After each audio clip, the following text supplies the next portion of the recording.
While lawmakers in Washington believe they may have found a resolution to get rid of chemical weapons in Syria, not everyone is convinced. Good evening, everyone. I'm Erin Logan. Thanks for joining us tonight. Earlier, a crowd in East Hartford looking for answers at a forum held by Congressman Larson. News 8's Noelle Gardner was there. She joins us live now in News 8 Control with what he had to say. Noelle? Congressman Larson held a forum to talk about the latest crisis in Syria, and he also wanted to hear from people in the community. At a time when the Western world refers to as the Dark Ages. Congressman John Larson speaking before a crowd at a town hall meeting in East Hartford, giving people an update on Syria. Larson's calling for the global community to come together on this issue, exhausting all international and diplomatic options before moving forward.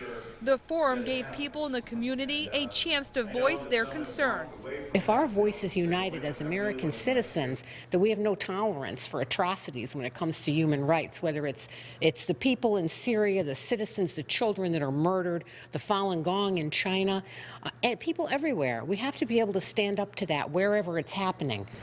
Larson spent over 2 hours taking questions from the crowd, the majority of the citizens voicing strong opposition to Syria intervention. I don't believe that we should intervene at this point. I'm not convinced of a number of things, that it's in our national interest and that eventually we won't have to put American boots on the ground no matter what the solution is, whether it's bombing or whether it's getting rid of the chemical weapons. Congressman John Larson releasing this statement. I commend President Barack Obama for agreeing to an international discussion on the proposal to collect and destroy chemical weapons in Syria.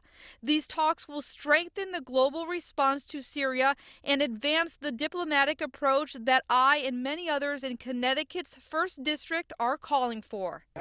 Richard Landry, a Vietnam vet, speaking passionately at the forum. He's opposed to military intervention in Syria and says he does not want to see any young American man or woman die in that conflict. It's none of our business. We keep putting our nose into places they don't belong, which is why half the people in the world hate our guts, because we're putting our nose into their business, and their attitude is none of your business, is to keep out of this. Residents expressing many reasons why they don't want to go to war.